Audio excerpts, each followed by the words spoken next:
Everybody can be rich, but not everybody can be wealthy. What does Elon Musk, Bernard Arnault, Warren Buffett, Zuckerberg, what do they all have in common? The one trait would be Tai Lopez, the most Googled man in the world and a true entrepreneurial visionary with a digital presence unmatched. With over 1 million YouTube subscribers, his iconic Here in My Garage video captivated 71 million viewers and sparked $100 million in revenue, revolutionizing online business strategies, which you will learn in this episode. if genetics didn't pass on almost everything, evolution would stop working. Whether you have a temper or don't have a temper, genetic. Likelihood you're Republican or Democrat in America, very genetic. After years of fame and building an empire, Tai breaks down his unfiltered lessons on thriving in a chaotic world, decoding how genetics shape success, mastering meaningful relationships, and avoiding the common trap of goal hijacking. Life is 4 pillars: health, wealth, love, happiness. So just trying to win on wealth, you can have a shitty life. You got to think more. If money was the ultimate satisfaction, then all the happiest people in the world would be the wealthiest people in the world. What is something that you see a lot of people do on their journey of creating wealth that is fucking them up? Here's a perfect example. You were like one of the first biggest influencers in the space of the entrepreneur world. Yeah. And you've fucking crushed it. And then for the last 3, 4, 5 years, you disappeared. Needed a break. And now you're back. But I was doing other stuff. Where you been? Yeah, I just needed a break from social. So being a social media influencer, I've been the most Googled person in the world for a month. It's not a good place for your mental health. You can get every whack job in the world messaging you. I had people break into my house, fans, go to prison, all that good stuff. Really? Just weirdos? I went to prison. Big dude. I wasn't there. Yeah. Beverly What Hills happened? police called me. They're like, there was a dude and we got called by, I had my brother and his girlfriend staying in the house. It's a huge house. So it's 17,000 square feet. So you can't hear everything. Of course, my brother slept through it all, but my brother's girlfriend woke up and called the police. They arrested, like 10 cops came with guns. And the guy's like, no, I'm Ty's business partner. He said he was trying to steal my cars. I had 6 cars there, trying to steal them. And then, so police called me. I was at my house in San Diego, in La Jolla. They called me, hey, is your business partner, you give him permission to steal your car? I'm like, no, I don't have a business partner that would need my car. So that's what we thought. Call me back 30 minutes later. Okay, he says you did a Snapchat contest. Most innovative person who can break into your house. That's literally what the cop told. I said, what do you think? So they arrested him, but he got out after a short period of time because of overcrowding. But he got like 6 counts of grand theft, larceny, stalking, whatever. I've had that more than once. I had a Mexican dude living in my guest house on my property, maybe for a year. Somebody woke up. My brother was staying at my house. This is 6 months later. Woke up at 4 a.m. for some reason, went out to my backyard, and there was a guest house where I did my jujitsu and stuff. So dude living up there for we don't know how long. He would leave every morning. So just like, now that wasn't a fan. That was just a dude who I guess needed a place. Yeah. Well, so just to take a break out, but now you're back in full steam. Yeah. By the looks of it. Like you're. Yeah, not full steam, but I'm building back up to social. I mean, social media is basically warfare for attention now. So if you want to have attention, that the bar is just higher and higher now. It's like, you have to skydive off the Empire State Building while holding a machine gun and, land on Joe Biden or something to go viral now. As opposed to like, I could just do a Lamborghini in 2015. Like, put a Lambo in books and people were like, this shit's viral. The bar was lower and easier than now. It's just become full on spectacle. So yeah. This podcast, I want to break into 3 different sections because obviously we could talk about so many things with you. Yep. But I want to talk about 3 like major things I think so many people can get value from. Okay. Life, wealth, and health. Okay. So I want to kick off with life health, first. Wealth, love, happiness. You forgot happiness. Well, we could go longer. I was just trying to also think how long we go. Crazy. So I really want to know your perspective right now, because I'm over here in Australia. I see everything's happening over there in the world. To me, I was telling my girlfriend the other night, I'm like, has the world gone absolutely fucking nuts lately? Or are we a little bit more biased because social media, like everyone has a voice now? what's your perspective right now of kind of like what's just the chaos in the world, especially the US? Like, it feels like they're on the brink of another civil war. Like, what's your perspective of just the world at the moment? It's always the politicians making things worse. That the common man at any time is just normal, trying to feed their family. So America's still, the average person in America is not worried. But now every lunatic can have a podcast. So they need podcast licenses. That's what I've decided. Whack job, you can't have one. So now there's probably the same ratio of mentally unstable people in the world as there was 200 years ago. Some things I asked one of my mentors who's a PhD in psychology. He thinks that psychopathy is higher now. So psychopathic traits are going up. And the main reason is because the world's more urban. But people haven't changed. At a genetic level, there's still the same amount of psychopaths. But they express, epigenetics, you can express your psychopathic. And if you're in large cities, when my grandma was born in 1918, there was 10% of the world lived in cities. 90% lived in farms and small villages. When she died in 2020, rest in peace, the world had flipped. It was 90% urban. So in urban environments, you can hide. You don't know your neighbors. So it brings out the psychopath in people. That's why if you're dating in a small village, you're not going to ghost somebody because you might see them. Ghosting somebody is a psychopathic trait, higher in psychopathy. Doesn't mean you're a full-on psychopath. It's just on a Leveson psychopathy test, which is like a gauge of psychopathy, leaving somebody hanging would be a trait that's slightly higher. So if you live in a small village, you're going to see the girl or the guy the next day. So you're more likely to write them back, hey, I've decided I don't want to date you anymore. Whereas in a big city, if you live in New York or LA, just stop writing them back. So that's an example of psychopathic traits. That's not my opinion. That's Dr. David Buss, who's probably the most credible evolutionary psychologist on earth. So, but I think in general, you had psychopaths in the 1800s. You had Jack the Ripper out here murdering people in England. You had Australia, had all the prisoners. But genetically, it's not like all of a sudden Instagram or TikTok is formed and human genome changes. The genome changes at like maybe 1% per 10,000 years. So nothing, it's not like TikTok's going to turn everybody into a different person at a deep DNA level. I'm mostly interested in genetics and the unconscious mind. So I don't think the genetics have changed. But like I said, there's an epigenetic environmental thing that's happening a little bit.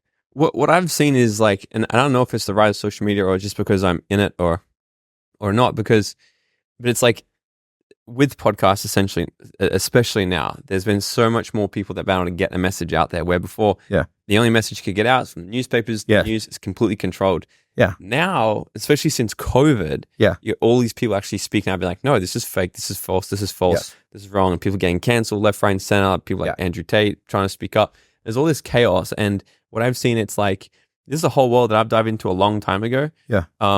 But now it's like more people becoming aware or speaking out against this other narrative that has been either silenced or made up. I don't know. But now the world's gone from one extreme to another. Now you out of the fire into the frying pan, because it used to be like the mass media, which tends to be more liberal controlled, so they would put the kind of the liberal kooky agenda out. Now you're getting people that are too far the other way. Trust me, you can be kooky on both sides. In fact, an interesting study that came out in the last 2 or 3 years, I'll have to get you the link you could put in the podcast. The mental illness at both extremes of political are exact same. Narcissism, Machiavellian, psychopathy. So the most whack job woke leftist is very similar to the most whack job conservative right in America. So it's like Buddha said, it's the middle way in general is true. Not always. There's times you should be an extremist. If you got kids at home and some drug addict comes in your house, you probably should blow their brains out. That's an extreme. You don't want to have a sit down meditation with them. So there are times when extreme responses are logical. But in terms of when you're talking about complex things, which is politics, it's complicated. Is it better to be libertarian government, free, laissez-faire, or be more like Sweden, which is more socialist? There's pros and cons. So I'm not sure. What I see now is the rise of confusion. Like, and take diet. I got a mentor, Dr. Sharon Molam. So he's like one of the most respected geneticists in the world. Been sitting looking at microscope to cellular level for 20, 30 years. And like what people teach about carbs, you got your extreme fruitarian vegetarians who have a big platform on YouTube. And you see this lady who's like, I think she was Australian. Who was that lady who was eating bananas all the time? And then she suddenly died. I've seen that. She was eating like 50 bananas or something. She died, did she? Or maybe didn't die, but had some health. You're going to have a health crisis. Yeah. You're going to lose all your teeth, for one thing, from the sugar. But anyway, there was an Australian blogger, I forget her name, who was like super extreme fruitarian. Mm-hmm. Now you got the rise of like hardcore carnivores. Yeah. Well, the truth is, if you talk to Dr. Sharon Molam, who's unbiased, he ain't selling shit. He's like, for example, carbs. You can take a saltine cracker, put it in your mouth. How long does it's called the saltine cracker test? It's super accurate. How quickly does it turn from salty to sweet in your mouth? So for me, it takes about 30 seconds. My brother's girlfriend takes 5 seconds. That means she has more amylase. So genetically, she can process carbs better than me. So for her, higher carb diet's healthy. For me, lower carb diet. So, but that's not being taught on social media. It's just wacky people on both sides. Everybody should have 50 trillion carbs, and everybody should have, carnivores essentially no carbs because meat has 0 carbs. So the truth is very nuanced. And that's the problem, is that the mass media is wrong, but the response is a lot of people that don't know what the fuck they're talking about, that read 2 articles on food and now they're dietitians, versus you should talk to experts. Like I'm reading a book, I think it's called The Telomere Effect, by the woman who won the Nobel Prize for discovering telomeres' role in aging. Well, if you read her, she wrote the book because she's like, I got to respond to all these people that are saying, oh, you just take this cream or this one food and all of a sudden you're going to reverse aging. She's like, it's much more complex than that, So I'm not sure if we're better off now than when we just had the MSM mass, the mainstream media. People are I would say we're living the age of confusion now. Yeah. So I want to ask something. I have no idea where you're going to go with this, but I was like, because you never talk about any of this. So the backing behind this question is because all of this, what I've been talking about, is the confusion. Everyone's got a voice and everyone's talking about things. And we have TikTok that's so heavily uncensored, and Elon Musk is buying Twitter, and there's this huge everything's censored. Don't think it ain't censored. Yeah. Everything's censored. You've lived in Hollywood for so long. Yeah. You've surrounded yourself with super mega wealthy. I want to know your perspective on right now. It feels like, I don't know if it's just because I'm aware of it more. Everyone talking about the Illuminati stuff, right? The elite stuff, the shit that's just happened this week with Ryan Garcia. I don't know if you've seen that. I vaguely. What's your the more you look at the less you look at social media, the higher your IQ will stay. Say it again. The less you look at social media, the higher IQ. I don't. Yeah. People say, but Tai, you post on social media. Yes, but I'm a drug dealer. Don't get high off your own supply. You can deal drugs, but don't be doing it yourself. So I deal social media, but I don't. I scroll about 20 minutes a day. But yes, I know vaguely what you're talking about. The people that say the Hollywood elite drinks blood and Illuminati. People used to think I'm in the Illuminati. I remember I did a Twitter poll. Am I in the Illuminati? And people, like 60% of people said yes. I was like, bitch, if I'm in the Illuminati, do you think I'm going to post a Twitter poll about it? And then people were like, but you know that. So you're throwing people off. So I used to, like, for a year, I would go like this in all my videos, which apparently means you're in the Illuminati, just to fuck with people. People are like, I know it.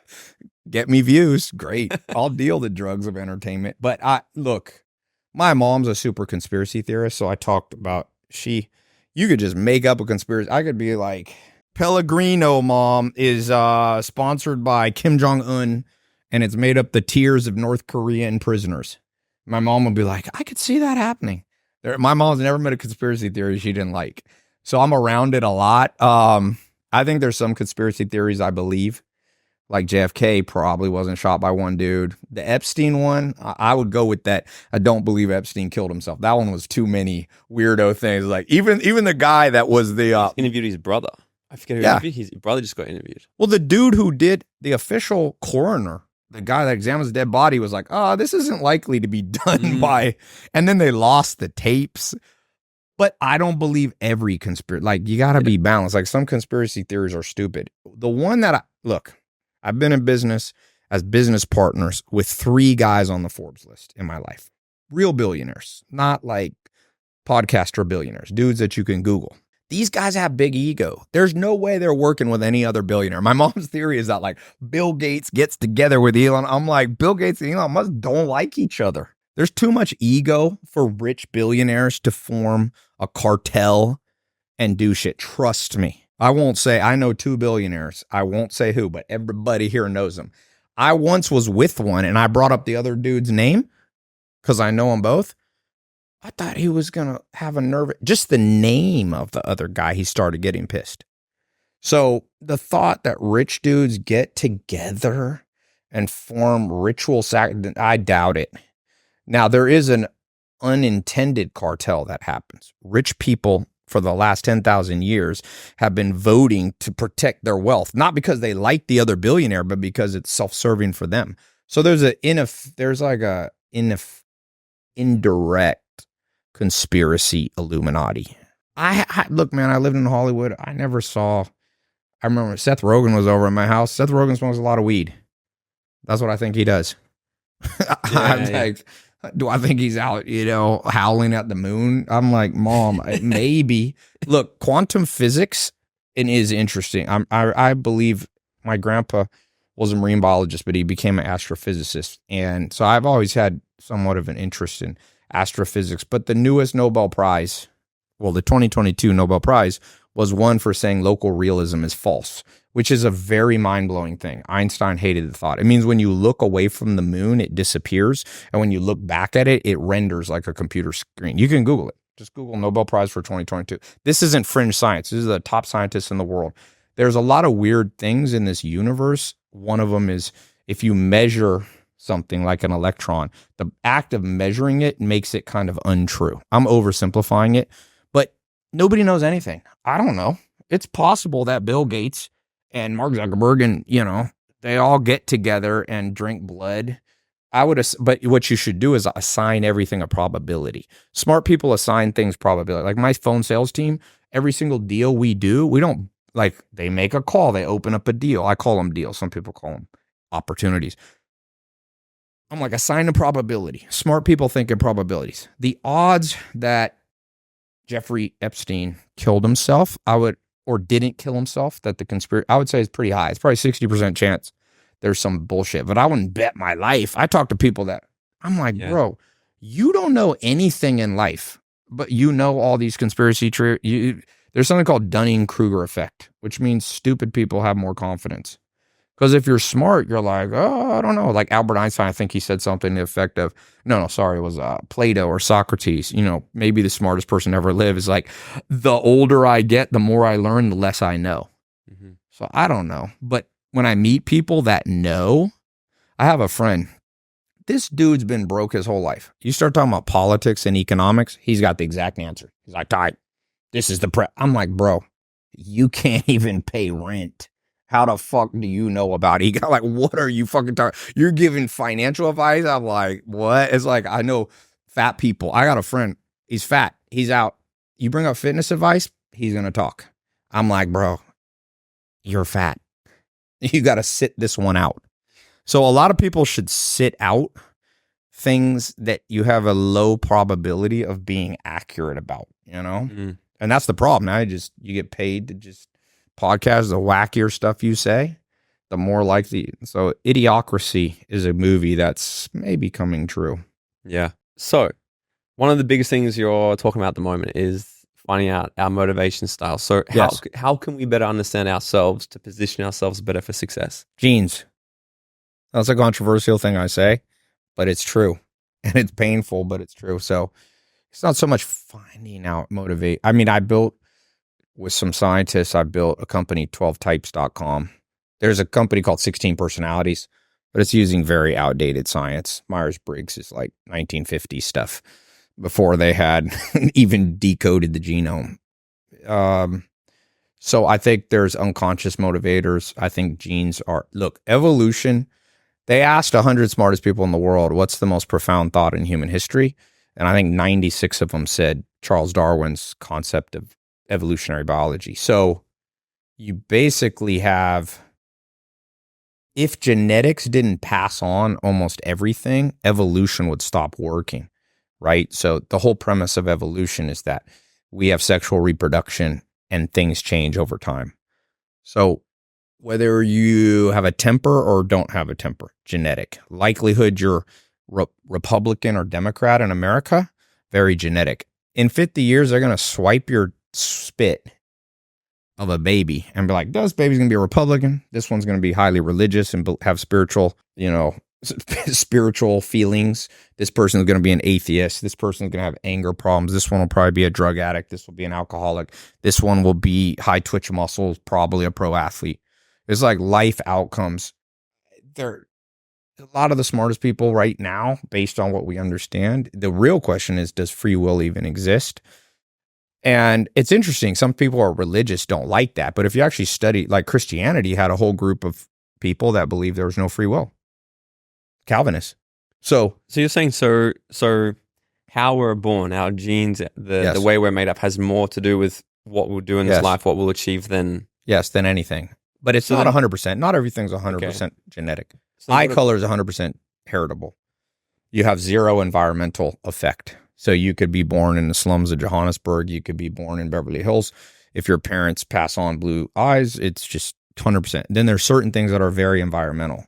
Like if I break my toe is probably 90% environmental. 10% though, some people have more brittle bones. So you would say it has like 0.1 or 0.2 heritability. But things like IQ, which is the most correlated personality trait with wealth creation, is like, they used to think it was like 0.4, 40% chance. If you take 100 people, their IQs explain 40% by genetics. Now it's all the way up into the 60s and 70%. As we get better, it's going to, you think Einstein, you think you can turn your kid into Stephen Hawking because you played classical music to him in the womb? No. Just like you're not going to become, Shaquille O'Neal is 7'2", 220 centimeters. You think that's because he ate better than most dudes? I don't have shit to do it. Now, what environment can do is if he was starved as a baby, he could have been stunted, but his upside potential was locked in at conception. One of my mentors is a super controversial. He got canceled at one point, although he was probably right. He's in Satoshi Kanazawa. He wrote a book. He's at London Business School or London School of Economics, one of the most respected schools, but he got big time. He started talking about genetics and stuff. It was like people flipped out. But, he always says, Tai, a man contributes most to his children at the moment of conception. Now, do good parents help? Yeah, good parents protect and keep it from being a downside, but good parents can't coach a kid into being Albert Einstein, Shaquille O'Neal, Ronaldo. So you're a lot of your upside. Now, some people take this negative and say, well, are you saying that not everybody can be rich, let's say? Well, everybody can be rich, but not everybody can be wealthy. The wealthiest people in the world are all extremely high IQ, assuming they didn't inherit the money. What is Elon Musk, Bernard Arnault, Warren Buffett, Zuckerberg, what do they all have in common? The one trait would be extreme IQ. I remember I was at the Berkshire Hathaway event. Warren Buffett was there. There's 18,000 people. He's in his 90s, so he's slowed down a little bit. And some Chinese quant economist gets up and tries to embarrass. There was a microphone, and he's like, Mr. Buffett, I calculated how you did your stock option valuation, and you could tell this Chinese guy had flown from China being like, I'm going to stump Warren Buffett. And he had all the math, and Warren Buffett just goes, let me stop you there. You made a mistake in your math, and decoded this dude. I'm like, this guy's 93, I think, at the time, and just embarrassing a guy who probably had PhD in math. So the thought that everybody can be Warren Buffett is nonsense. Elon Musk, I did a TEDx talk. Everybody gave me shit because I said I read a book a day. Well, Elon's just came out. His sister just posted. I remember Elon growing up used to read 2 books a day. So the first time I met Elon Musk one-on-one, I asked him, how'd you figure out, I actually just posted it on my social. How'd you figure out SpaceX without having you didn't go to school for aerospace engineering? He's like, I bought a whole bunch of textbooks. I read it and I self-taught. That's a trait of extreme high IQ. So the genetic limits of wealth, like I said, you can be a millionaire without a high IQ, for sure. In fact, there's a good book, The Millionaire Next Door. Millionaires and even multimillionaires, like people up to 10 million, are not necessarily, but they have higher IQ. They're like in the 120s. But billionaires are in the 140s, 150s. So you're saying to really, like, let's say if we're looking at, because you're talking about the greatest of the greats, really, he's one of the most wealthiest people in the world.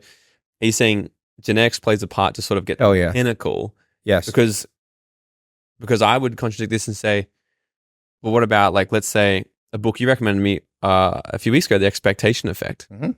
So let's say I'm a perfect example. I grew up in, like, average of average, and then one day I decided, like, this fucking sucks, and I picked up a book. Well, actually, I listened to a Jim Rohn CD, and I was like, I can think differently. I didn't know I had these, and I started to have more awareness, change all my beliefs, and have felt myself becoming more intelligent over the years, completely changed and created a cool life for myself. But you didn't become more intelligent. You expressed what you already had. So would you say I had good genes from the start, or you had everybody? I don't like the word good genes. It was like here's a perfect example. Everybody has a glass of a certain size. So let's say this is your IQ or your wealth IQ, we could call it. So when you start reading books, you start filling it up. And there's going to be other people who have a wealth IQ of this. So no matter what they do, they will not outpace you and outcompete with you if you go head to head in industry. And then there will be other people who have a thing like this. But here's the good news. Being the wealthiest person in the world is nothing. It means nothing.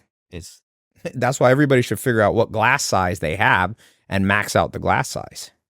The competition is against death and everybody loses. So you don't have to be like, well, people take it wrong. Well, are you saying Elon Musk's going to make more money than me? Yes. Deal with it. Stop being a bitch. Who cares? That's like, people can't cope now. They say mental health is going down because there's better looking people showing up on your algorithm. So they're like, women's self-esteem is plummeting and men's self-esteem. Why? Teach your kids, welcome to the world, big boy. They're going to be people better looking than you. If you're a dude, they're going to be guys taller, more handsome, more fluid. What's the big deal? Death wins in the end. They're going to die. They're going to be in a grave, brother. 100 million humans are estimated to have lived and died. Some were great looking, most weren't. And so it's better to have an acceptance. I was like, I'm not a Buddhist, but I try to take the best of all teachings. Buddha said, desire causes suffering. So if I say to you, you don't have the potential of Mark Zuckerberg, who's the only human by age 37 to be worth 100 billion, who cares? If I had a choice between switch, I don't want to be Mark Zuckerberg. I call it the exchange test. I think he's interesting as a case study, but he doesn't live a better life than somebody who makes 200 grand. You know, it all depends. Most people are playing checkers. I try to play chess. I don't always do it, but chess is understanding that life is 4 pillars: health, wealth, love, happiness. So just trying to win on wealth, you can have a shitty life. I know so many billionaires. They used to come hang out with me in Beverly Hills. They're like, man, I wish I was you. Because I care about other things. And it's called goal hijacking. You know, and I've met people who make way less money than me. I'm like, I wish I had your life. It goes all ways. That's why you got to think more. If money was the ultimate satisfaction, then all the happiest people in the world would be the wealthiest people in the world. But Elon Musk just posted a video. He goes, I don't think you would like to be me. When death comes, I will welcome it. Is that your role model? You want to role model somebody who's semi-suicidal? I admire those people, and I think there's learning, but there's no envy. Yeah. I think I was literally just talking about this on lunch. It's like I think the ultimate successful life, at least for me, when people ask me as well, if one can completely understand their hierarchy of values and live a life as best they can in alignment with that is the successful life. Because some people would be like I take my dad, for example. My dad hasn't had huge ambitions. He's left Australia one time in his life. Very low risk taker. But if I was That's very genetic, by the way. In which way? Risk taking. But I'm a fucking skydiver. Yeah, but there's sexual reproduction. You're only 50% related to your dad. It might come from your mom's line. That's why Homo sapiens have sexual reproduction. If you were a fern, you're a simpler animal, plant. I should say, and they don't sexually reproduce. People get that, like, oh, I'm not like my dad. I'm like, well, that's not how genes work. Yeah. It spreads out. You might be like a great-grandfather, great-grandmother. Could be. Yeah. My granddad was a boxer. I was a There you go. fighter for a And he bit. used to fight. Mm. That's how it works. You have your 25% related to your grandparents, 12.5 to your great-grandparents. At which point do genes play a part in? So, like, my whole background, everything I've learned and studied is all in the mind. Identity, values, beliefs, all these things have form our reality. So, what percentage, if there is percentages, genes play a part of how we've formed between the ages of 0 and 7 and 14 and 21? Because if I look at my dad, for example, I would say because of the way he lived, that was probably a lot that taught me to be like, I don't want that. I want to have a business. I want to make money. I want to have more freedom, because he sort of just did the generic, got a good job, did the best they could. They did, you know what I mean? So what percentage do you think that plays? Yeah, but 'Cause that's I your think- conscious mind thinks that.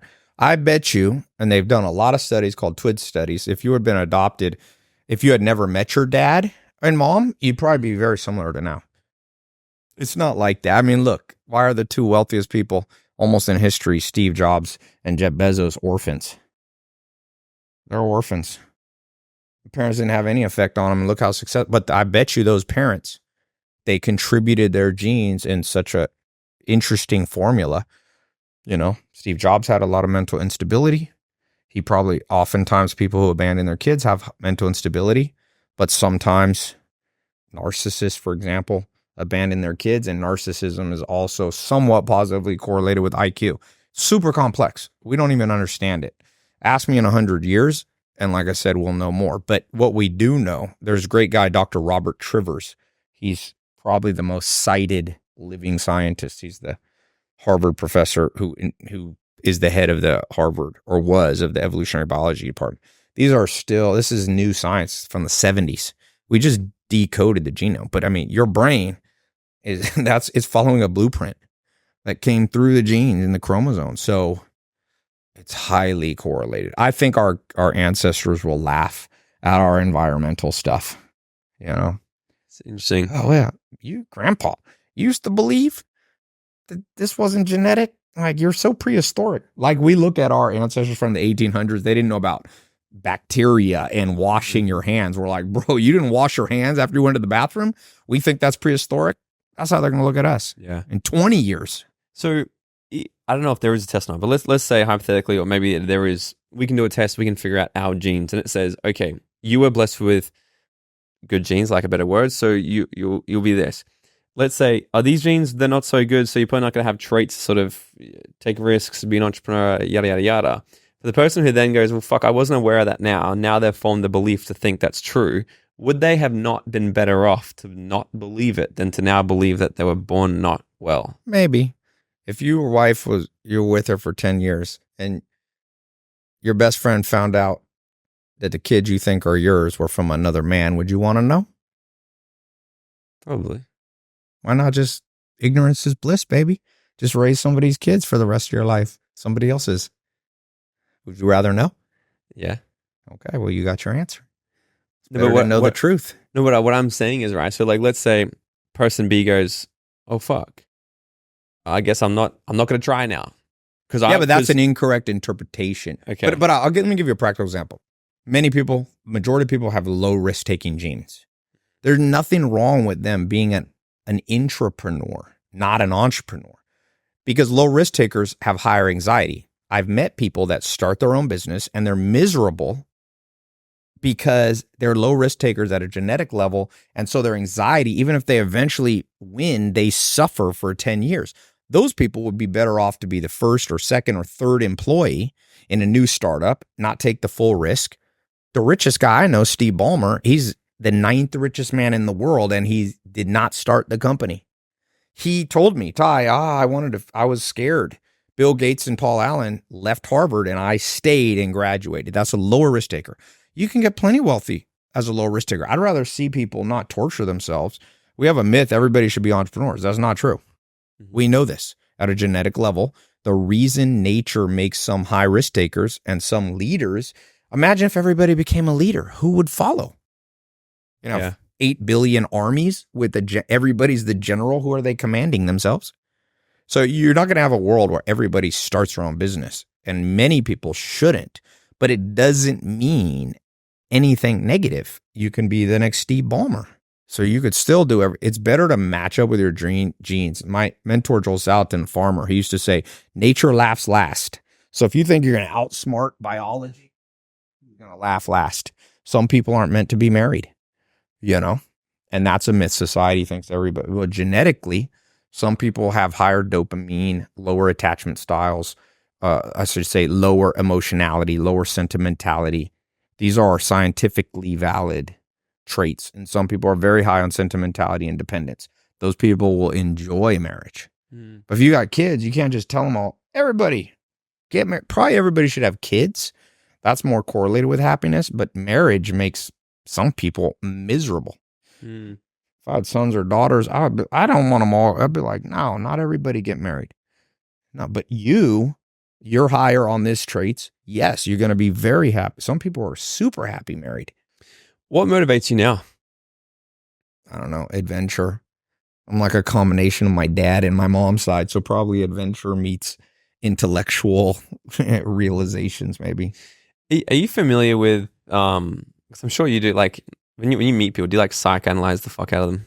Like you think? I guess she's yeah. water sign, but I got her, I guess Scorpio, not Cancer. Right.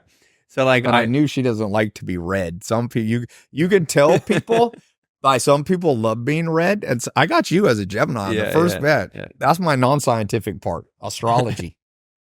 So are you familiar with like values levels, spiral dynamics? What's up, Dream Nation? Have you ever wondered how far ahead your life would have already been if you had got access to this type of content at a younger age? Look, this is why I need your help. I'm trying to build the #1 personal development platform out there to teach you guys the tips, tricks, and attitude of what it takes to live your dream life and to bring the type of education that we all wish we had in school. This show only grows by word of mouth and new subscribers, so it would mean the world to me if you could smash that subscribe button right now, leave us a 5-star written review or drop a comment below and share this episode with a friend. I would be forever grateful. All right, now let's get back into this episode. Yeah, it's kind of the NLP-ish modern Maslow hierarchies of needs. Kind of, yeah. It's like a bridge off sort of thing. Virginia Satir, I think I could be butchering that. I think Virginia Satir, but there's like a whole other hierarchy of values levels. Yeah. So I was sort of thinking, I was like, I wonder like what values level Tai is. I was thinking like, well, firstly, no one's ever just one because we can be different. Right. Depends on why they did a certain thing. But so I was thinking, I was like, so values level 3, essentially, we'll skip a couple, but 3 are the people who they want power, they want to be in control, they want to be the ones who win, they'll dominate others. It's like kill or be killed, like that. You're with me or against me type thing. 4s are the people who live and they love society, they love the good, the bad, the right, the wrong, the religious, this is the good way, that's the bad way, judgmental, love the uniform, they fit and conform. 5s, entrepreneurs, they're like, fuck, I want to create freedom, I want to do this stuff. And typically kind of what happens is when people go through that phase and they absolutely crush it, and then they get to the point where they're like, this isn't what I thought it was all going to be. They'll transition into 6. And I was thinking, I'm like, I wonder if Tai's in sort of like 6, 7, 8, because 6 is more so they're like, actually, fuck all this materialistic stuff. Like I've killed in that space. What's next? And it's more like spiritual exploration. But I was always there. My video was, you know what I like more of this Lamborghini? Mm-hmm. Knowledge. Not more than materialistic things. I hear you, but I don't think people morph as much. They may not express it, but it was always there. I was spiritual as a young age. Mm-hmm. I mean, well, I think we are, because because then personality is very stable. If we're looking at that, it's like, because values level 2 are all about tribal. It's like, so spiritual. It can somewhat be similar to spiritual, but also the ritual base and connect to the earth and these types of things. But then people go through that and go to like 7, which is, I'm like, I reckon you're probably there, because the 7 is sort of like, do you often feel sometimes where you're like, fuck, no one can relate to me? Like sometimes 7s are like, I don't think you should think that way. That's too narcissistic. No. You're always somebody. No one's that special. I'm not that special. I think I got my own, which I think is kind of science-based off dominant hormonal types. So you got 4 main hormonal type, and then the 5th is a wild card, testosterone. So you got people driven by serotonin. These are structure-based people, don't like change. Denmark has the highest. Dr. Helen Fisher, she told me she thinks Denmark is the highest serotonin group she's ever met. Very orderly society. They never jaywalk. It's crazy. You go to Denmark, when that thing's red at the corner, there'll be no cars coming and nobody walking. It's crazy high serotonin. I lived there in Copenhagen. Then you have high dopamine people. That's what you called entrepreneurs. Dopamine people are driven by newness. America is the land of dopamine, so it attracted hypomanics, they call it. It's a good book called The Hypomanic Edge. Then you have high cortisol people, which are the threat-based. These are like people who like conspiracy theories. These are the, those are all the people who leave comments on social media. All the comments, you're meeting the high cortisol, high Machiavellian people. And then you have high oxytocin. Those are the people who pair bond, who relate, who are empathetic and so on, sympathetic, empathetic. And then the thing about Homo sapiens, so I built this personality quiz called 12 Types, which is somewhat built around the hormonal. But the interesting finding, I've tested, 800,000 people myself over the last 8 years. The thing that I think is wrong with every quiz or every typology like you're doing is Homo sapiens evolved big brains. They always have at least 2 personality types. And the most complex people have 3 out of the 4 archetypes. So there's 4 archetypes in the way I think about it. So you have the archetype, which is the threat-based, the empathetic-based, the dopamine-based. Anyway, dogs are low IQ. So your dog is like an IQ of like 20 to 40. They don't have the complexity in the brain to have 2 personalities. Humans, on that dog scale, the average human's a 100 IQ, and it's an exponential curve to where there's very few people, or I should say, it's this kind of curve, right? So there's very few people with low IQ, a lot in the middle, and very few that are high IQ. But we're pretty high as a species. And so the thing that makes humans different is we're 2. Almost everybody I meet has 2 dominant personalities. And the really famous people almost always have 3. I've never met someone with 4, though. If you're dominant all 4, I think all those people committed suicide long ago. Like Nietzsche was probably a 4-driven person.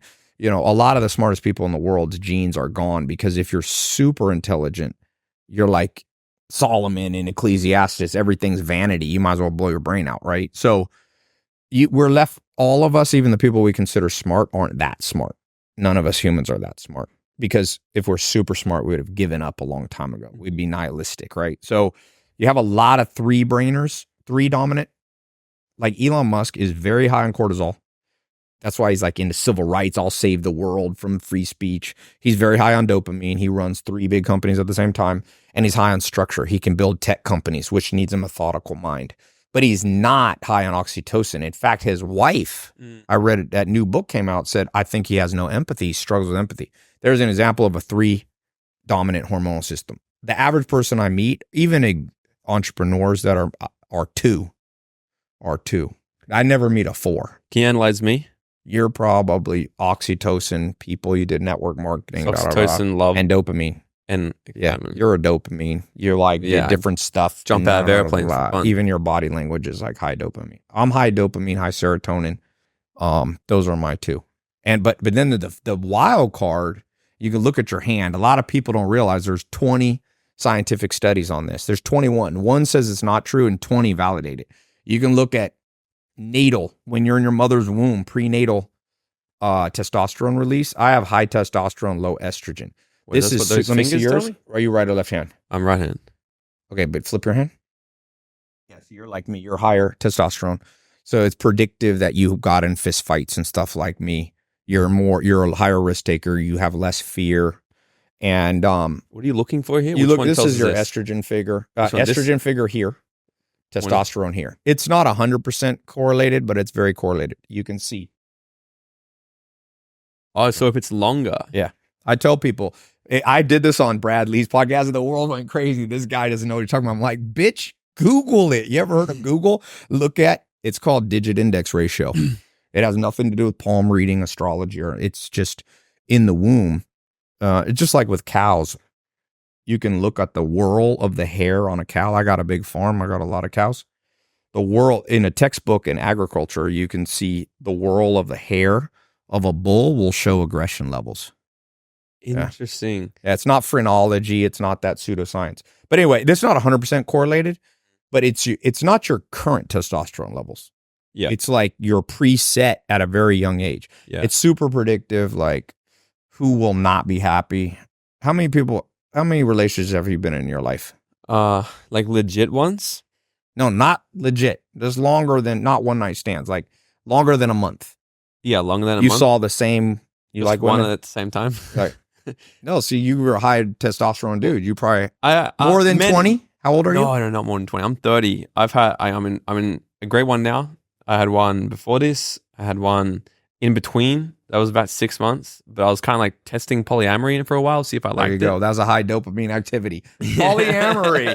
That was invented by all the high testosterone. If you look at digit index ratio, and same with the women that do that, no high estrogen woman is really doing polyamory. Right. It's like high estrogen is super correlated. But with I haven't bonding. had many though. Like I would obviously like multiple like women been with, sure, but not like commit, like dating, like maybe. Yeah, that proves my point. I've had a You're few. like, I've had a lot of women, but none of them committed to it. That's a high testosterone activity. Yeah. So what about the motivation types? How do we find each other's motivation types? Like how do we? I built a quiz, 12types.com.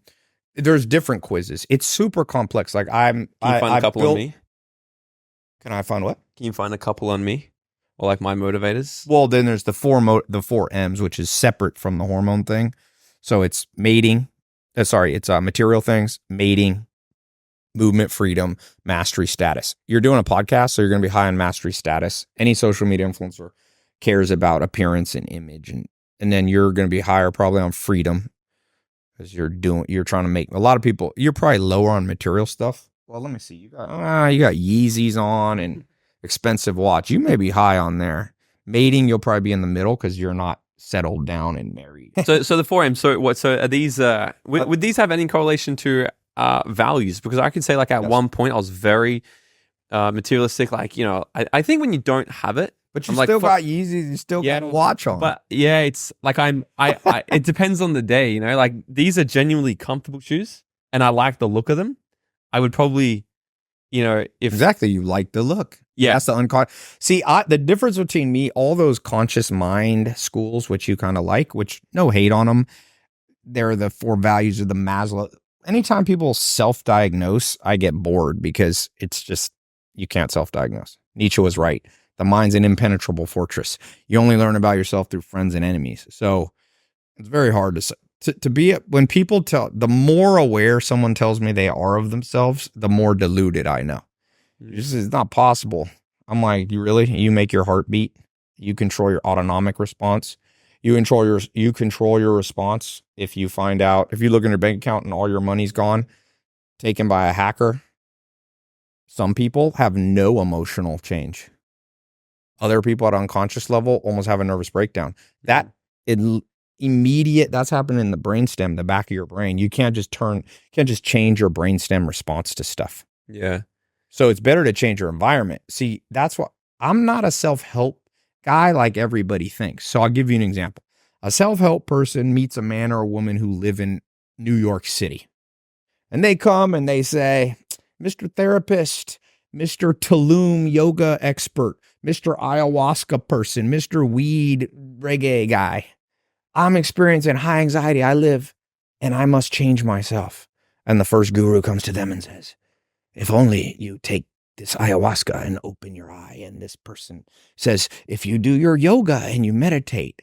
But the wise man says, leave New York City. You can't change your brainstem responses. You are better off living in the countryside of Pennsylvania forever.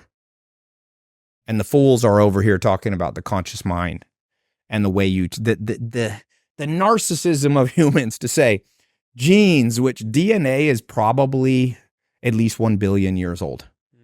Okay. Many smart people think it could have been seeded accidentally from other solar systems, universe. If you're religious, you think it's God. And in the folly and narcissism and pride of men, are like, I do 3 yoga classes and I change my brainstem. Why not just move, bro? Yeah. What are you doing? You're not a New York City guy. I meet other people. That's like saying, you know what? I am, if somebody says to me, Tai, I found out I have a gluten allergy. It causes Crohn's disease and irritable, it destroys my stomach. And the yoga says, if you only meditate, you will change. And the ayahuasca says, if you take this and open the eye, all of a sudden, well, I just say, stop eating gluten. What are you doing? Yeah. So there's a big difference between me, and I'm stuck in between. My problem is I don't totally fit in with the self-help world, but I'm kind of a self-help guy. And I don't totally fit in with the intellectual scientists because they never apply their science to real life. So I'm in this kind of no man's land. Just objectively looking at everything. Yeah, I'm more like, all right, I'm going to apply the science, make it work for my genes, and that's the best I can do. Yeah. So I want to talk about wealth. Yeah. So, because I was thinking, like, obviously one of the first things I was thinking about this, I was like, what's the first thing you need to do when it comes to wealth? You got to learn how to make money. Then next thing you need to do, you need how to manage it and keep it. Next thing, probably how to multiply it and make it grow even more. Yeah. So you've been this path for a long time. A lot of your mentors are billionaires. You've got over 30 companies or something, crushing it. Walk us through, if there are, what are some of the most important building blocks for that next phase of wealth? Like for the people who are like, I don't know how to make it. Okay. I'm already got the businesses. I'm already doing it. I want that next phase. Like use it. How? Use it. Know thyself. What I was talking about, the genes. So, I mean, it was funny. You were talking about the other day, you're talking about Mystery. He's like the most famous pickup artist. I was in Finland with him just hanging out. He's a very interesting I like mad scientist people. He says to me, I said, what's your take on money? He said, Tai, I have these sheiks and these billionaires that pay me crazy money to teach them how to pick up women and meet a beautiful woman and be not awkward. And I ask them their story. And most of them say to me, yeah, the reason I decided to make money is when I was 14, no girl liked me. And I'm like, and all the guys bullied me. I'm like, by golly, I'm going to make fucking money and show them. And then he's like, and then they make money and forget to use it to create a life where they got what they wanted. That's goal hijacking. It's like a dude who's lifting weights and all of a sudden he gets big biceps. So he just sits there at the gym every day doing biceps versus making a symmetrical body. And so, because it's easier. So guys who know how to make money, they're almost always goal hijacked. I've almost never met a rich guy that I would want to be them. Never. I mean, Arnold Schwarzenegger. That guy had a good life. Arnold Schwarzenegger he's to be studied. I know not everybody liked to stand on whatever, fuck your freedom or whatever, but the dude had a good life. I'm in business with his son on a little investor in one of the things he did, but I think that use it. Money has marginal utility based on age. I talked about this at that seminar. I was like, a lot of dudes, or your seminar, it's like, I'm in Beverly Hills one time. there's this famous restaurant. It's kind of an open air in Beverly Hills. All the rich people show up there, the CRB scene. Here comes a badass Ferrari, like the $600,000 Ferrari, $1 million Ferrari. Door opens, passenger side, hot girl comes out. I mean, Beverly Hills hot, which means her face is like plastic surgery to death. So not my look, but she had to fill her weirdo face. Some guys think that's hot, right? So she gets out of the car. She's probably 40. Dude gets out. His assistant's following behind a car, brings him his walker. So the dude can get out of his Ferrari into his walker because he's 90. I'm going, why do you have a Ferrari at 90? Why do you have a walker? Yeah, it's like money has marginal utility based on age. So there's dudes who made their money. They're now 40 and they're going, I'm going to make more. I'm like, but marginal utility means use. When do you use it? That's like storing up to have sex when you're in your 80s. Your dick ain't going to work so well. You got to do it when you're young. So use it on whatever. What specifically? Like if I had a kid, I'd rather spend it or spend it on. I like what Naval Ravikant says. He's kind of a modern day wise guy not mafia wise guy, but actual wise guy. He says, if you must buy happiness, you can buy happiness. Mm-hmm. Not everything. Can't buy love. Love's a little harder. But you can buy proximity to people who are more likely to fall in love with you. That you can do. You can't buy love. You can buy escorts, but you can't buy love. It's kind of like health. You can't pay a trainer to work out for you, but you can pay to create the environment that triples the chance that you're going to win, at the physical body level. So to me, it's like buy the good life. Mm-hmm. So once you've got, pick your minimum dollar and stop trying to make so much money. So pick your minimum, the amount you need to earn to create the life you want. Isn't that more logical? Yeah. I always think of this Tolstoy, I think the Russian writer in the 1800s. He has this story. He wrote this short story, and it was a king said to the peasants, I've got a contest. You come to me, a guy comes to him, and he says, today, you run around, and all the land you run around, as long as you're back here before the sun goes down, that's yours. And back then, wealth was how much land you owned. So the peasant guy goes, I'm going to be rich. And he starts running this way, and he goes, and he's like, I should probably turn around because it's starting to get closer to dark. But he's like, I want a little more. So he ran a little. Then he started like, shit, the sun's starting to go down. So he turns around to come back, and he's jogging back, and he's like, oh my God, I got 15 minutes. So he starts sprinting and sprinting and sprinting. And he finally makes it back, and literally at the moment the sun goes down. And he just made a big land. It was all his, all the wealth. And he died of a heart attack. And the king buries him. And Tolstoy says, how much land does a man really need? 2x6. About that much. That's a lot of entrepreneurs. Like, I can stop and be happy. But this social media influencer says the purpose of life is to be rich. So they're just running. And then they're 90 and they got their Ferrari. And I'm like, for what? For what? You're playing checkers. The game of life is chess. It's the ratio between health, wealth, love, and happiness. That's chess. I'm telling you, 99% of entrepreneurs, Forbes list guys, they're playing checkers. I see Jeff Bezos. Dude finally got in shape at 55. Finally got the wife I guess he likes. But yeah. You want to be Jeff Bezos? So why you want to get it at 60? Why do you still work now then? Because I think it's the ratio between health, wealth, love, happiness. I think you should never, a man and women, but men have high testosterone. All men have higher testosterone than all women, by the way, basically, if you take out anomalies. I tested my cousin.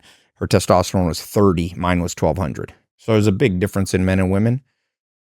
Now, if a woman takes testosterone, she can get up there, but then she'll also grow a beard, which is fine. Although there ain't nothing more shocking than a woman with a full beard. Tell you that. They say beauty is subjective and societal. I'm like, no, it's not. And no dude has ever been like, met a hot girl, great beard. Great beard. It is not societal. Babies will run from women with beards. But yeah, I think so. For me, it's the ratios, and wealth is a pillar of the good life. So if I stop trying to make money, I will get more bored. Yeah. So it's not about that. It's just like, I know some social media influencer guys. He's like, I make more money than you, but I got a better life. So who wins? I'm like, dude, and this guy's probably worth 800 million. I'm like, dude, you're a pea. You're a peon compared to other people. So you can't even win. I mean, Elon Musk's not the richest guy in the world. Putin for sure has more than him. He's been leader of a country that's the largest land mass by volume in the world. And he just voted himself, that he's going to be in power till 2030. He's a trillionaire. Although Bill Gates, if he hadn't given his shares to charity, he's worth 1.2 trillion. He owned 56% of Microsoft. So, I mean, this is a game you can't win. It's like trying to be the best looking person. By the time you do enough, then somebody else has already been born and has come of age and is now better looking than you. It's an unwinnable war. So wealth, I just meet people. I saw this video. You ever seen the Kobe Bryant, Kanye West video? I don't think so. There's one, and it's kind of like the question is like, how much is enough? More. Well, everybody thought that was so genius. I'm like, that's fucking checkers. That's weird. I like Kobe. I interviewed Kobe, but I have no interest in that. You know John Paul Getty, who that is? John Paul Getty. He's was the richest man in LA, the Getty Center. He was an oil man. I think he's the first guy to be have $1 billion in cash. And there's a true story. They made a movie about it. His nephew or son or something, grandson, I think, got kidnapped in Italy on vacation. And they're like, we want $3 million. And the billionaire goes, I ain't paying it to you. think it was 18 million. So they cut off, was it a finger or an ear, and mailed it to his only grandson too. That's his legacy. And then he's like, even then, you know what the crazy thing? He wouldn't send the money till he got confirmation from his accountant that it would be tax deductible. Dude's a whack job. And in the movie, I don't know if it's true, a reporter comes up to him and is like, JP Getty, you have billions. How much do you want? He goes, more. See, to me, that's a mental illness. Yeah. That's not smart. That's a mind hijacked heroin addict equivalent. That's a heroin addict. That's an alcoholic. A little bit of alcohol is fun. More isn't fun. That's called, in economics, that's called, so you have the efficient frontier. So in the optimal point on the efficient frontier, having no money, you're miserable. You're down here. Like, let's say this is happiness. Have no money, miserable. Make more money, happier. Get too rich, unhappy again. Mark Zuckerberg spent $33 million in 1 year on personal security. That means he's got all these threats against his kids being kidnapped. That's too much money. Yeah. You get a weirdo life. Yeah. So the optimal is, I read this. I like John Mayer. He's an interesting dude because a lot of dudes, I would say every billionaire, if they could have spent a year in their life that they lived and then a year as John Mayer, they would have all been John Mayer. Mark Zuckerberg was like, John Mayer. You know, John Mayer, like, John Mayer is like, he had a good life, right? You know, he's good looking. He's one of the great guitar players in history. He has what I call the true love index. He was the true love of like the most beautiful women in modern history. Like, there's all like people went kooky over him. But he's like, you know, when I wasn't famous, my life wasn't that good. And then when I was on the rise, life was very good. And then when I was crazy famous, I became an alcoholic and depressed. So he went over the efficient frontier. So you want to be John Mayer in like on his ascent to fame. Because he's like, now I can't date a woman because I think maybe she's trying to get my money. Back when he was kind of famous. So I always tell people, everybody's trying to become the emperor now. You want to be a prince. Princes have the best life. The wealthiest people in the world are emperors. But as Shakespeare said, heavy hangs the head that wears the crown.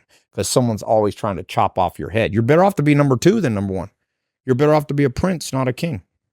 Or not an emperor, I should say. So strive for everything you want, but just sort of know when to kick back. Everything, too much water killed. I think a woman in Australia just died, a fitness lady. She was always teaching people. I read an interesting, maybe it was in Australia.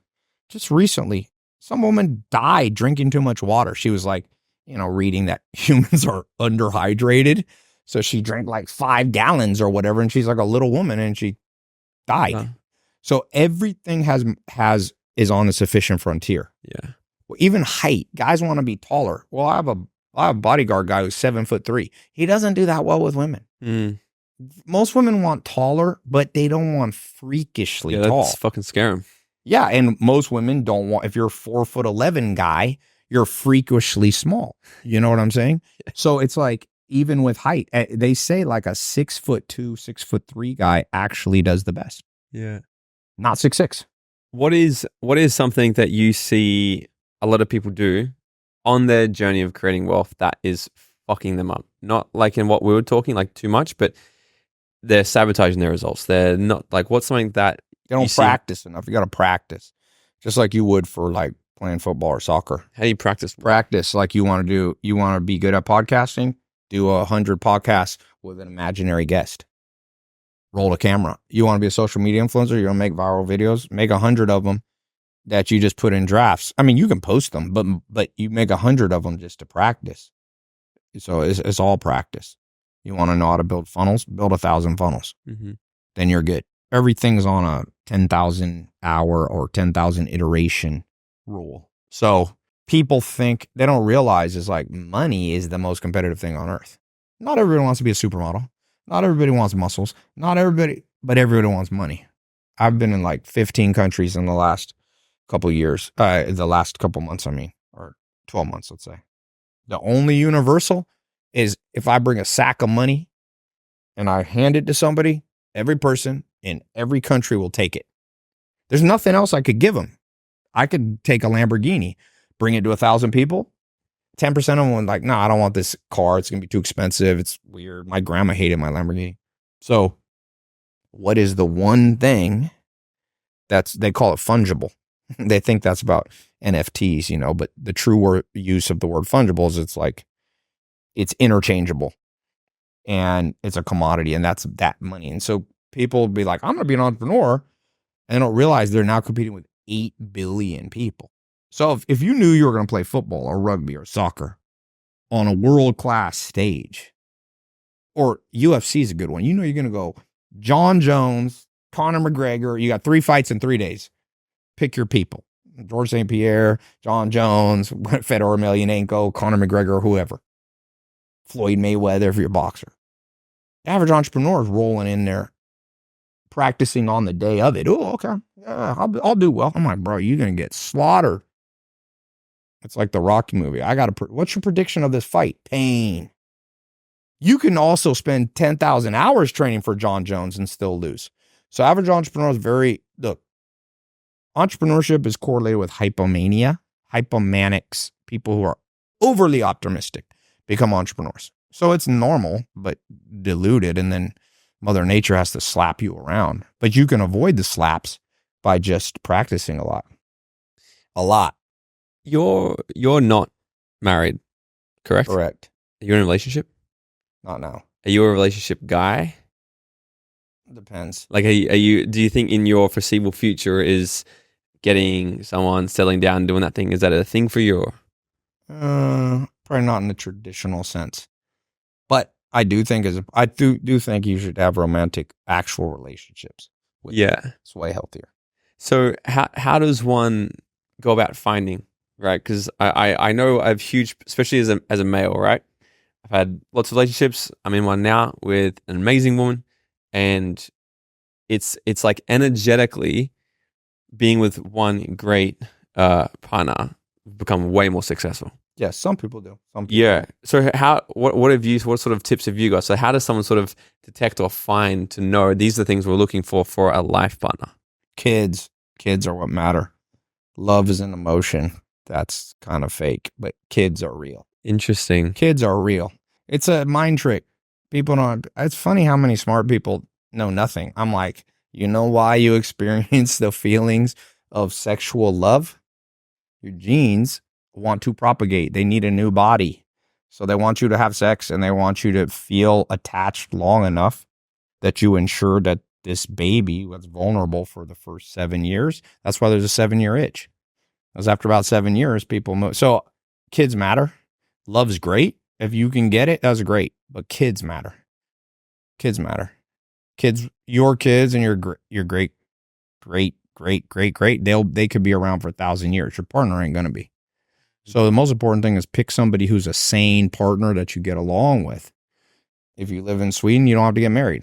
If you're religious in America and you think it's the most important thing on earth, great, do it. But it's all illusion, but that's fine. Most people need an illusion. I mean, me included. Illusions are probably necessary. I told you, none of us are that smart. So what do you do when you have like a dog? You give your dog a bone. It's like you give him a fake bone and he's like, oh, this is great. Mm-hmm. That's love. But kids are real. Kids are real. And so I think the main criteria is, will this person A, help you raise a kid and be sane and pass on good genes? Genes matter too. Mm-hmm. It's funny, schizophrenia, things like this, mental health is the most inherited.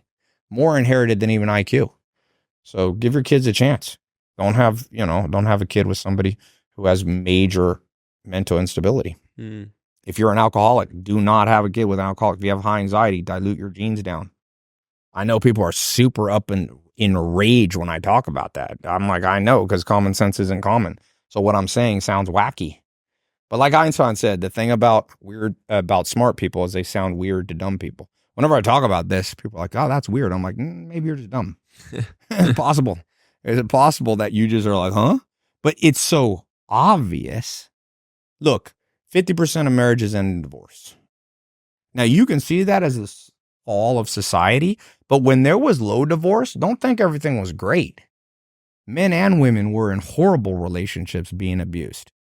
Divorce, I'm not saying divorce is great, but don't be a fucktard and just think in black and white, like, oh, the good old days, the 1800s. You think your mom and dad, your great grandparents were happy when they couldn't get out of crazy alcoholic relationships? No, 50% of marriages end in divorce. Partly, if you could say, the unraveling of rural societies. Like, I lived with the Amish for 2.5 years. They have zero divorce. Okay, but they live in a they don't live with the same set of values or genes. They're highly monogamous genes. Some people don't have those genes. You think Genghis Khan is the great grandfather of 1% of the world. You think he contributed monogamous genes? Come on. 7% of Asians, he's their grandfather. So it's complex when you go out in small groups like the Amish, you'll see patterns, but you're not Amish, bro, most likely. And so kids are the universal. Everywhere in the world, your kids and your grandkids matter. And 50% of people abandon their love partner, but very few people abandon their kids, especially women. Women rarely abandon their kids. Yeah. You know, I don't know what the stat, but it's probably sub 1 or 2%. Men are probably men abandon their kids much more, but so do lions. It's a testosterone thing. Interestingly, in species where you have role reversal, so like in seahorses or certain fish, the men carry the baby, so they have the largest gametic cells. Let's say your sex cells are called gametes. So women, like Homo sapien women, have, let's say, 400 viable eggs. Men have 1 billion sperm, right? So whoever has the largest sex cells in a species, they're much more careful about their offspring. So in Homo sapiens, women are careful and raise their kids, and men often abandon because they have a lot of sperm. In seahorses, it's the opposite. The females are like one-night standers. Fuck, you know a lot about a lot of things. It's not me. I wish I was smart enough. This is what life are like. So I think that at the core level, you can relax a little bit, knowing that we all have limits. We're not superheroes. Yeah. So if you get in a relationship and it doesn't work out, you don't need to beat yourself up. You move on. This is que sera, sera. But kids do matter. And so I think men and women should think a lot about that first. And then love can be right there as a close second, but not first. Love, anybody who's been married for 50 years, that feeling of love, rarely, they say like 5% of people keep the same level of romantic love from the first date to 90 years old. There is a small subset of people, they're probably crazy high on oxytocin. One of my best friends, Jeremy, his dad's like that. Deeply in love. And you can see, my grandpa was actually like that. My grandpa was very lovey-dovey. My dad wasn't. My dad was married 6 times. So my dad got a different set of genes. Yeah. But my dad liked relationships. My dad would be in like 7-year marriages. That was kind of his thing. That was his circadian rhythm. And you can say, oh, this is a bad person, and but that's such a non-scientific way. There's not that many things that are bad. What you should think about is trade-offs. So there's trade-offs. If you find one woman or one man and you have kids just with them, there's some advantages. But there's also some trade-offs. Yeah. You can have you don't have as much genetic variation. And that's why unconsciously, some men and some women, don't think it's only men who are promiscuous. That's not true. It follows family lines. Some families are more promiscuous. So the daughters are also more promiscuous.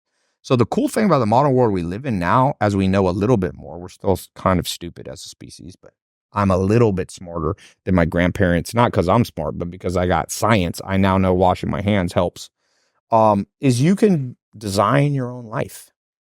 And that's what people should do. And the more you really know yourself, I'm not talking about yoga, know thyself, and meditation. Although I do like yoga and meditation and even ayahuasca. Don't think I'm anti. You've done ayahuasca? I haven't done ayahuasca, but I've done some similar stuff. Like mushrooms or something? Or peyote? Doesn't do as much on me. It's genetic. Some people are super responsive to shit. I'm not. Like alcohol and drugs, I don't get drunk easy. I don't get high easy. I find higher anxiety people like alcohol and weed more. If you want to know somebody who really benefits, who like, bro, when I do this, they're always high on an anxiety scale. Yeah. So moving to the health side. Yeah. I got a really fucking weird one for you. Mainly because one of our guests earlier today, he's Okay. done this for 2 years, and I'm Okay. like, this is fucking Drinks interesting. his own urine. No, That's a weird one. There's a dude on social media who's like, bro, secret to my health. no. Makes you look healthy, bro. So this thing, I don't know if it's like a more trying to get self-enlightenment practice or like a male's discipline thing, but like semen retention. Yeah. What's your Very view Eastern. on this? Yeah, it's very Asian. The Asians been talking about this. I don't know. I look at results. Does Asia have the results you want? They've been teaching this for a long time. I think most of those things there's truth to it a little bit. So if you have sex 10 times before you play a pro sports game, you're going to be tired, just like if you do 10 sprints before. But scientists have, this goes viral. It's good to go viral. I like what Charlie Munger said, avoid extreme ideologies. In general, you should not go crazy with sex and just like be a sex, what do they call it? Sex addict. And you should also not be celibate. It's like, come on. The thought that you need to not have sex and then you gain superpowers. I wish it was that easy. You really think the secret? You think Michael Jordan's secret where he didn't have sex? That's why he's a great basketball player. Like, humans don't have good logic, you know? I used to teach the 25 cognitive biases. There's about 100 logical fallacies. There's a ton of logical fallacies. Is it correlated or causative? So people who can retain semen and have that level of discipline, of course, they're more likely to be successful because the trait of discipline, Their behavior. yeah, it's correlation, not causation. Correlation, causation fools almost every smart person. But Explain that. Correlation. so correlation means like all fast runners have two legs.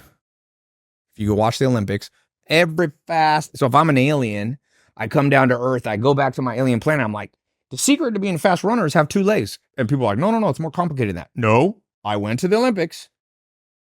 All the fast runners had two legs.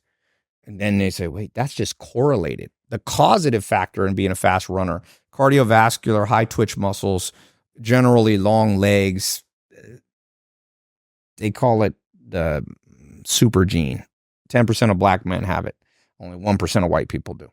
So it's ability to put on muscle without fat. So if you really come from alien down to earth, you would go back and say, look, of course, if we want to compete in Olympics, we got to have two legs. That's a baseline. That's called MED, minimum effective dose.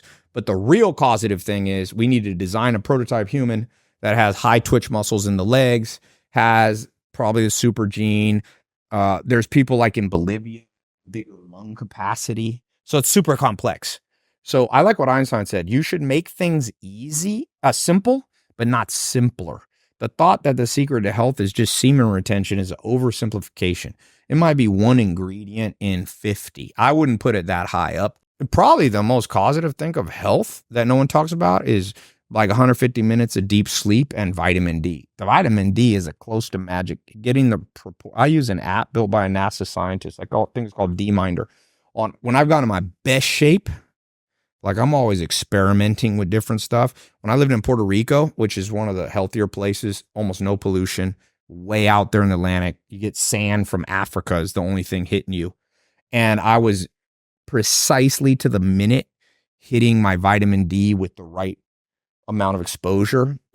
You cut body fat, metabolism shoots up, sleeps better. So I would say simpler things that people are like, I wear this ring. Or ring, is it? Yeah, you can do Aura, Whoop. I should get a kickback from this company. I promoted him so much. My friend Chris Paul in the NBA was an investor in them, so I hope I made him some money. But I think sleep is way more correlated. But even that's an oversimplification. I built like this 12 foundations, which is, so you have the 4 pillars of the good life: health, wealth, love, happiness. Each of them I break down 3. So that's the 12 foundations. Each of those I break into 3. So that's the 36 tenets. So I have like, doom. I've been teaching this for like a decade. So I think the 3 subsets of health, 60, 30, 10, would be like 60% of your health is sleep, SSD, sleep, stress, diet. 30% is cardio, strength training, the actual exercise, and 10% is supplements. But the big part of the pie chart, people forget. Like, dude, all the people I know in the best shape eat with precision, sleep a lot. I saw LeBron James. He's like one of the most longest lived pro athletes. He's billionaire from sports now. He's like, bro, I need 10 or 11 hours of sleep. And this dude's a genetic freak. I meet these entrepreneurs, I only need 7 hours. I'm like, bro, you're not a genetic freak. If LeBron needs 10, you need 17 hours. Like I'm like, this guy with everything going for him needs 10 hours. Einstein said he needed 12. People don't sleep enough. Our ancestors slept like a mofo. Lights is one of the worst things for humans. It's interesting. If you look at tracking my Oura ring. So I don't know if you can see this. They have this new resilience thing. See where it says solid right now? So watch, I'm going to scroll back to when I was on my Amish farm. Look at this shit. Strong. It went to the highest. You know why? Yeah, what's the difference? I'm on my Amish farm in a log house, very little internet floating around, so there's no EMFs. I designed that house to not have many lights, so when the sun goes down, you've fallen asleep at like 8 o'clock. Wake up at 4. It's not so much when you go to sleep, when you wake up, it's how close you are to like the circadian rhythm of Earth. Part of that is sun up, sundown. So I think if you had trust between semen retention and fucking sleep, come on, give me a break. Yeah. You think LeBron James' secret? The mofo, he's 6'8", 250 pounds of lean muscle. That's a lot of genes. But I know his routine because Chris Paul and him are best friends, and I know Chris's routine. They do basically the same thing. You think semen retention is you think you'd be Ronaldo from semen retention? Again, I think where semen retention for dudes is smart is a lot of guys are addicted to porn. And all addictions taken too far are deleterious. They hurt success because you're become an extremist. So if you're like a porn addict, you should go semen retention. Or what I recommend, dude, get a hot girlfriend, just have sex with her. Really, masturbation is not that good for people. You don't release the right hormones because you don't have a physical body that you're touching. So masturbation is what people should go chill on. Yeah. A lot of dudes are like just no real women. And same with women. You need Mother Nature. You need flesh on flesh. Do you release more oxytocin? There's tons of studies. Self-sex, whatever you want to call it, masturbation, women doing their thing, men, it is super bad for you health-wise. People go, if you're honest, you feel it in your body. You know? What's one of the weirdest or strangest things you've come across to increase your health in any area? I was gonna say one of the weirdest things you believe. I'm like, this whole talk, every one of the things weird. What was the question? Sorry. What's one of the weirdest or strangest things you've come across to improve your health in any degree? Physical, we're talking about, right? Any health. Live on an Amish farm. That one's good. You mean kind of that people don't believe? What's something that I've seen work? It's just that something strange, like how you're talking about like the salt test before, or something that people would be like, that's fucking interesting.